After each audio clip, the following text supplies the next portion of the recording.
So guys, iinom tayo ng alak ng mga Diyosa. Baka mamaya magiging Diyosa tayo. So ngayon, kakabili ko lang guys. So pinag-ipunan talaga natin ng bonggang-bongga. So ang ganda daw kasi ng claim, nakaka-Diyosa daw talaga kahit puyat ka. Tapos, alam mo na, nakakatulog. Gusto ko kasi makatulog talaga. So ito guys, subuksan na natin. Ayan o, kakabukas lang talaga. Tapos meron siyang measuring cup. Yan. So 16 ml a day. Pwede namang lumampas kung gusto mo.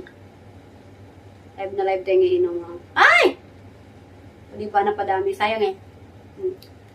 Ang sarap niya guys. Oh my gosh. So nasa 20 lang pa siya. So inom na, tagay na.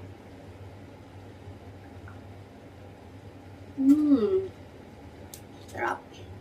So may isang cup. Sarap oy.